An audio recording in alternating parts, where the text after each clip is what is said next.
Fourth views, चौथा विचार। बाकी नमस्कार, मैं उपेंद्र कश्यप। जी। सवर्णों ने तो ठीक है कि चलिए मान के चला गया कि बैकवर्ड अति पिछड़ा पिछड़ा के विरुद्ध की राजनीति की उन लोगों ने, लेकिन ये जो पिछड़े की राजनीति करके सत्ता में बने हुए हैं 1990 से, उन लोगों ने अपनी जाति के अलावा या कुछ हद तक तो अपनी जाति के भी क्या विकास कर दिया। जी, मैं धीरे धीरे कर्पूरी न कर्पूरी का विचार उनमें दिखता है, न कर्पूरी का व्यवहार उनमें दिखता है। मैं चाहता हूं कि हम धीरे धीरे उस सेगमेंट की तरफ बढ़े, मतलब उनके लाइफ स्केच से होते हुए और आज की पॉलिटिक्स का, क्योंकि कर्पूरी ठाकुर के बारे में बहुत ज्यादा एक तो लिटरेचर नहीं है, एक तो उन्होंने खुद कुछ नहीं लिखा, उनके लेटर्स भी बहुत ज्यादा अवेलेबल नहीं है, कुछ ही लेटर्स हैं। दूसरा, उन पे कुछ लिखा नहीं गया तो किसी को ज्यादा जानकारी है नहीं। दूसरा हरिवंश ने किताबें लिखे, रामनाथ नहीं जो जी जी जी जो हाँ, जो भी लिखा गया वो ठाकुर ने लिखा, पंकज कुमार वो मैं ही हूँ। अच्छा। तो वो उसमें हुआ क्या है कि जो किताबें लिखी गई अब तक, केवल एक किताब, जब मेरे लिखने से पहले एक किताब जो थी वो थोड़ा अच्छी किताब है, वो है नरेंद्र पाठक की कर्पूरी ठाकुर और समाजवाद, हिंदी में।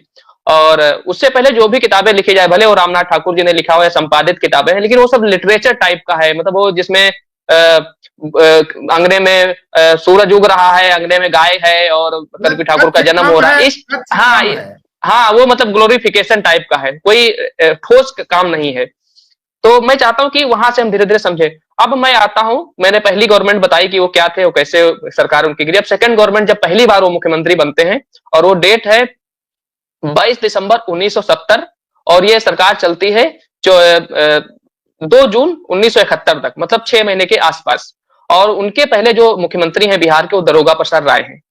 दारोगा राय प्रसाद की गवर्नमेंट गिरती है, और कर्पूरी ठाकुर जो है अपने 164 एमएलए के साथ, शायद 164 या 169 समथिंग ऐसे कुछ है, और वो जनसंघ और बहुत सारी पार्टी जो मिलके सरकार में आते हैं। अच्छा, अब इसमें भी यहाँ पे भी इंटरेस्टिंग है, इधर वो जो रामानंद तिवारी जी हैं, वो सरकार बनाना चाह रहे थे जनसंघ के साथ मिलकर, और कर्पूरी ठाकुर इस मामले में बहुत फिर से जी वो इस मामले फिर मैं बोलूंगा कि वो बहुत चालाक थे। तो सिवा रामानंद तिवारी को लगा कि हम सरकार जो है जनसंघ के साथ मिलकर बना सकते हैं। तो ये बात कर्पूरी ठाकुर के लोगों ने कर्पूरी ठाकुर को बताई। तो कर्पूरी ठाकुर ने ये मैसेज, ये भ्रम फैलाया कि ताकि वो बात जो है रामानंद तिवारी जी के तक पहुंच जाए और सरकार ना बनाए।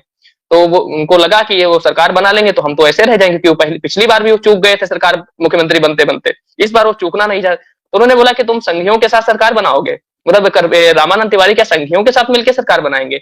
ये बात उनका रामानंद तिवारी तक पहुंच गई। लेकिन ये कर्पूरी ठाकुर की पहली नैतिक हार थी, लेकिन राजनीतिक तौर पर पहली जीत थी उनकी। इसको दो तरीके समझिएगा, नैतिक तौर पर उनकी हार थी, और उन्होंने क्या किया कि अब रामानंद तिवारी को लगा नहीं बात तो कर्पूरी की सही है, हम उन संघियों के साथ मिलकर सरकार नहीं बनाएंगे। अब उन्होंने तो वो कह दिया कि हम नहीं बनाएंगे। इधर क्या, इन्होंने संघ के साथ मिलकर सरकार बना ली कर्पूरी ठाकुर ने। उनको जो है, कह रहे हैं कि कर्पूरी ठाकुर चालाक नेता थे, अगर चालाकी नहीं करते तो इस जमाने बहुत चालाक थे, भी नहीं पाते। हाँ वही इसीलिए बोला ना कि मतलब बहुत 1% भी नहीं है ठाकुर की। जी, राजनीतिक रूप से वो बहुत चालाक थे, इतने चालाक थे कि उनका कोई सानी नहीं है बिहार की पॉलिटिक्स में, अब तक नहीं है, नीतीश भी नहीं है उसके आगे। तो उन्होंने सरकार बना ली, क्योंकि नीतीश कुमार बिहार के राज्य में इतना चालाक आदमी, मतलब कर्पूरी ठाकुर जितना राजनीतिक रूप से चालाक आदमी शायद अभी तक नहीं है, जितना मैंने पढ़ा है, मेरे लिटरेचर में तो नहीं मिल रहा है। तो जब वो सरकार बन गई, अब यहीं से क्या है, उस समय फिर चुनाव होता है, मध्यावधि लोकसभा का चुनाव 1971 में, और चुनाव होता है। तो इसमें जो है कांग्रेस आर से जो लीड कर रही है इंदिरा गांधी है, और उस समय उनके जो विपक्ष में नेता हैं वो ज्यादातर ओबीसी लीडर्स है, मतलब उनके सरकार में भी ओबीसी सामंत जातियां हैं ओबीसी की, और विपक्ष में भी ओबीसी की सामंत जाति है। कांग्रेस में जैसे राम लखन सिंह यादव। अब मध्यावधि चुनाव हुए, कांग्रेस की सरकार बन गई, इंदिरा गांधी 1/3 मेजोरिटी से चुन के आ गई, तो राम लखन सिंह यादव का कद बढ़ गया। अब रोज उनके सामने, अब उस समय 2 बहुत बड़े धरना प्रदर्शन हो रहे हैं, एक टीचर्स का धरना प्रदर्शन हो रहा है, एक बिजली विभाग वालों को बहुत बड़ा धरना प्रदर्शन हो रहा है 1970 और 71 के बीच में, जब वो मुख्यमंत्री हैं। तो उनको, और एक तो संविध सरकार थी एसवीडी, तो उसमें क्या हुआ है कि वो रोज राम लखन सिंह यादव और उनको रोज धमकी देते रहते कि आज हमारे पास इतने लोगों का समर्थन है और हम कल अविश्वास प्रस्ताव सब विधानसभा में लेकर आएंगे और कर्पूरी ठाकुर की सरकार गिरा देंगे। रोज इसी बीच में वो चलता रहता है। इसी बीच में वो क्या होता है कि उनकी 2 जून को सरकार जो है गिरती है, और उनको लग गया था लास्ट के मंथ में, जब आप पुराने अखबार देखेंगे और लिटरेचर देखेंगे तो उनको लग गया था कि अब हमारी सरकार बचेगी नहीं, और उस बीच में वो ज्यादा कुछ काम नहीं कर पाए हैं। तो उनको लगा कि अब सरकार गिर जाएगी, तो उन्होंने क्या किया, कमीशन गठित कर दिया। कमीशन गठित करने से पहले उन्होंने फरवरी में बोला था कि हम एक कमीशन गठित करेंगे जो ओबीसी, एससी और एसटी के जो प्रतिनिधित्व है उसकी जांच करेगा, और कौन से प्रोविजंस हैं जिसमें ओबीसी को रिजर्वेशन दिया जा सकता है। उन्होंने कमीशन गठन करने को बोला उन्होंने, लेकिन गठन किया नहीं फरवरी महीने में। लेकिन जब मई के महीने में जब सरकार गिरने वाली होती है, तो उन्होंने 1 जून को एक कमीशन गठित कर दिया, 1 जून को, और वो था 20 लोगों के अध्यक्षता, मतलब 20 लोग उसमें थे, उसमें अध्यक्षता शायद मंगलीलाल मंडल थे। तो उनकी अध्यक्षता में गठन किया, और फिर 2 जून को उनकी सरकार गिर गई। जब 2 जून को सरकार गिर गई तो भोला पासवान शास्त्री दोबारा मुख्यमंत्री बने। जब भोला पासवान शास्त्री मुख्यमंत्री बने तो ये विपक्ष के नेता बन गए कर्पूरी ठाकुर। और उस समय क्या हुआ कि दबाव, उन्होंने क्या किया, 20 सूत्री जो 20 सदस्य की जो कमेटी गठित की थी उन्होंने कैंसिल कर दिया भोला पासवान शास्त्री ने। अब ये लोग दबाव बनाना शुरू कर दिया। इधर फिर इनका जो यादव लीडर्स थे उनका समर्थन मिलना शुरू हो गया कर्पूरी ठाकुर को, वो लोग भी दबाव डाल रहे थे। तो भोला पासवान शास्त्री को मजबूरी में 25 जून को कमीशन का गठन करना पड़ा, और वो गठन था 7 लोगों के बीच में, मतलब 7 लोग उसमें थे, और उसके जो अध्यक्ष थे वो मुंगेरी लाल थे। पहला जो उन्होंने रिपोर्ट सबमिट किया वो 1972 में किया, और धीरे धीरे ये 1975 तक चलता है। तो इस तरह से ये तो पहले प्रपोज करने वाले भी कर्पूरी ठाकुर हैं, और पहले गठन करने वाले भी कर्पूरी ठाकुर हैं।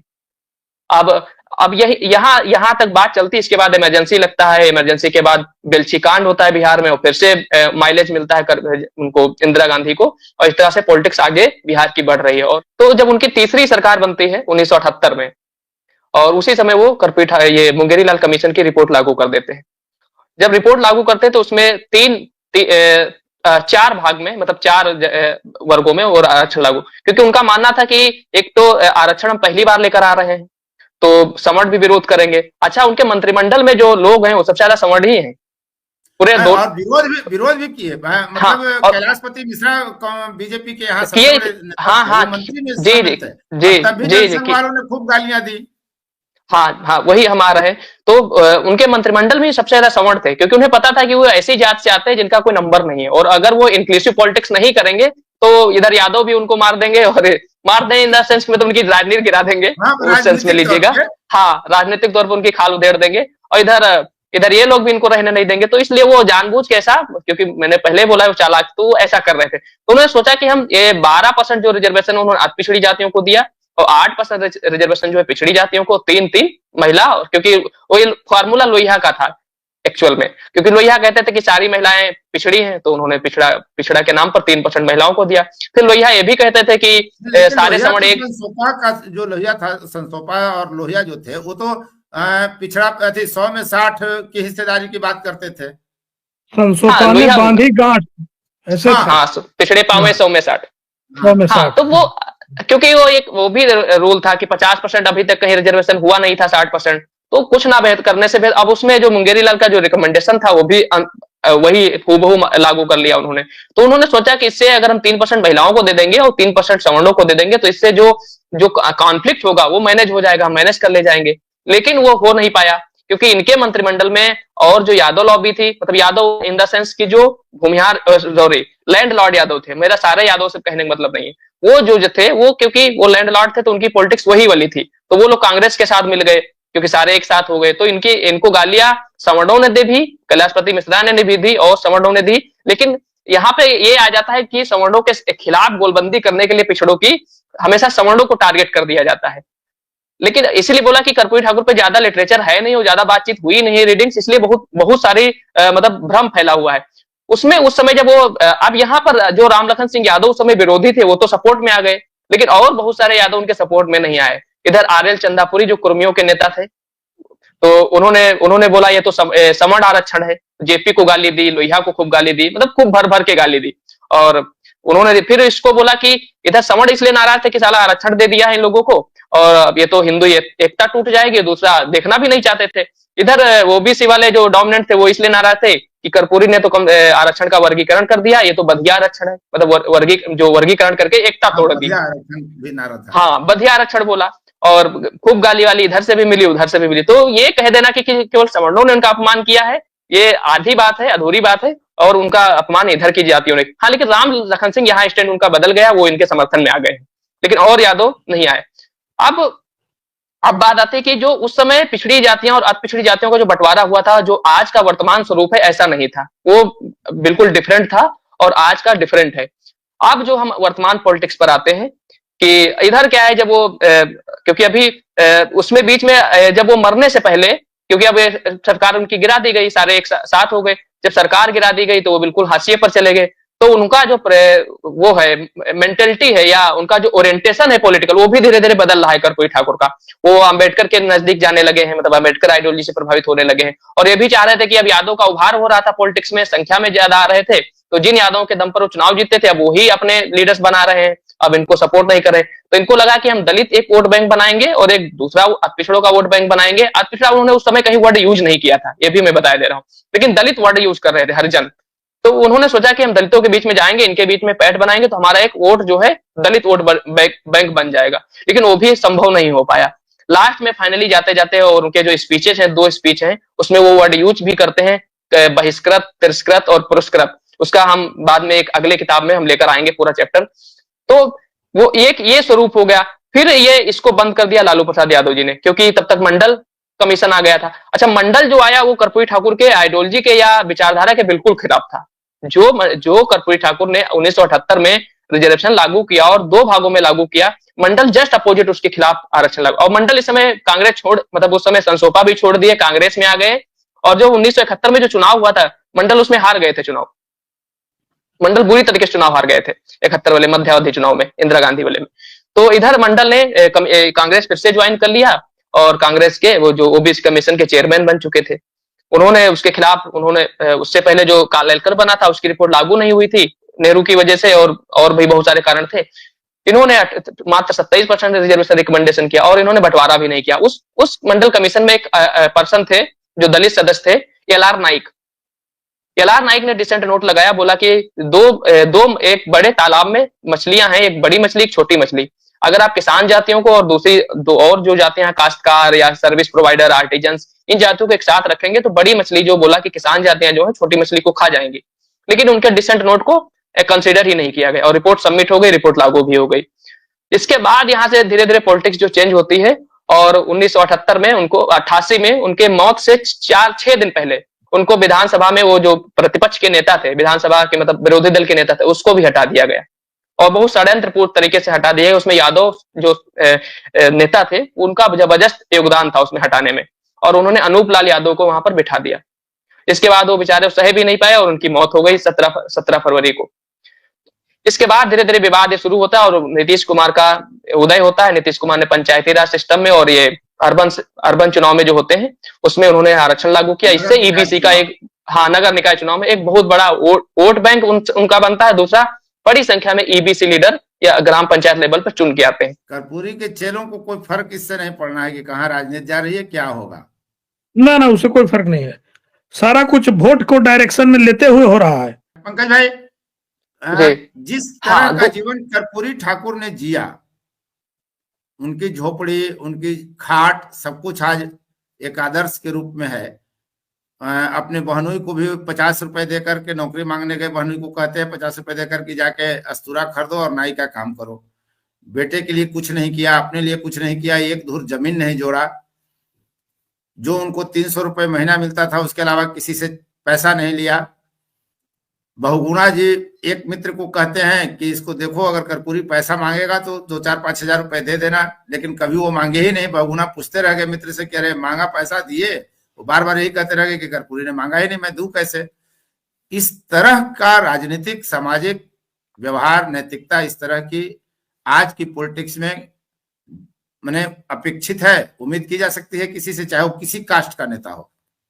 बहुत बिल्कुल पॉसिबल ही नहीं है उनके जैसा ईमानदार नेता। जब वो बन जाइए तो एक पुस्त की व्यवस्था हो गई। बिल्कुल पॉसिबल नहीं है, क्योंकि वो जब मरे तो उनके अकाउंट में ऐसा बोला जाता है कि 300 रुपए थे, और 300 रुपए उनके अकाउंट में थे। और राजकमल प्रकाशन जो यहाँ पे पटना में था, जहाँ अभी शायद जिस लोकेशन पे पहले था वहां भी नहीं है, ऐसा मुझे जानकारी है। तो 3000 रुपए या 1200 समथिंग रुपए उनके वहां उधार थे, मतलब वो चाहते थे राजकमल प्रकाशन को देते।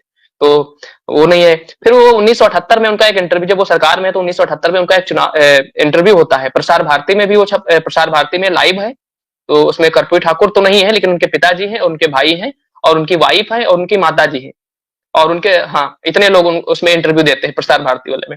और इसमें इंडिया टुडे में भी वो एक इंटरव्यू छपा है जिसमें कर्पूरी ठाकुर का ज्यादा इंटरव्यू नहीं है, लेकिन उनके भाई का और माता का और पिता का और लोगों का है। तो उन्होंने वो शिकायत करते हैं कि कर्पूरी ठाकुर तो यहाँ खाने का राशन तक भी नहीं देते हैं, हम लोगों को कोई मदद नहीं करते हैं, और वो तो हमेशा बाहर ही रहते हैं, घर भी नहीं आते हैं। तो अब इस टाइप का आदमी आप लोग ढूंढ सकते हैं क्या? एक तो आज की डेट में विधायक और सांसदों की सैलरी बहुत ज्यादा है, यहाँ इवन एक प्रधान बन जाता तो उसके पास इतनी संपत्ति आ जाती है कि पूछिए मत। तो वो तो मुख्यमंत्री थे, और मुख्यमंत्री के पास भी 300 रुपए अकाउंट में जब मरे हैं, और इसके बाद वो उधार है, तो पॉसिबल ही नहीं है। कल सुरेंद्र कुमार जी ने, जो उनके सचिव रहे हैं, उन्होंने भी लिखा कि उनके जैसा ईमानदार नेता, हाँ, वो मिलना मुश्किल है, हमने अपने जीवन में नहीं देखा है, और शायद हमको मिले ना हो। उन्होंने भी ऐसा भी लिखा। तो मेरे जानकारी में भी ऐसा पॉसिबल नहीं है। पुरी जी की विरासत को राजनीतिक रूप से तो उनके चेलों ने हथियाया जरूर, लेकिन जो सुचिता थी, आर्थिक सुचिता, वैचारिक सुचिता, उसका पालन किसी ने नहीं किया। लेकिन हमको एक चीज ये कहना है कि आज की राजनीति में इस तरह की जो चारित्र, मतलब आर्थिक सुचिता का जहां तक मामला है, तो दो नेता ऐसे हमको दिख रहे हैं, भारतीय जनता पार्टी के शीर्षस्थ नेता, जो इस मामले में कर्पूरी जी की आइडियोलॉजी के काफी करीब हैं। वो हैं मोदी जी, और दूसरे हैं योगी जी। मोदी जी के जो भाई बंधु परिवार के लोग हैं, जिनका जो धंधा था उनके पीएम बनने के पहले, आज भी वो उसी धंधे में लगे हुए हैं। 11 साल के अंदर मोदी जी पर भ्रष्टाचार का कोई आरोप नहीं है, और यही बात आदित्यनाथ जी पर भी लागू होती है। तो सच पूछा जाए तो कर्पूरी ठाकुर की वैचारिक विरासत के वाहक तो यही लोग हैं, जो लोग कल गाली देते थे। हाँ, जो लोग गाली देते थे, उसी पार्टी के लोग वैचारिक सुचिता में आगे दिख रहे हैं। और जो लोग इन दोनों करते रहे, गीत गाते रहे, वे लोग, इनका कोई राजनीतिक सुचिता, वैचारिक सुचिता से उनको कोई मतलब नहीं है। उनका तो अट्टालिका बन गया, पुस्त दर पुस्त का उन्होंने इंतजाम कर लिया। कितने साल जेल में रहे, जेल से निकले तो हाथी पर चढ़ के निकले। यही राजनीति है। फोर्थ व्यूज, चौथा विचार, बाकी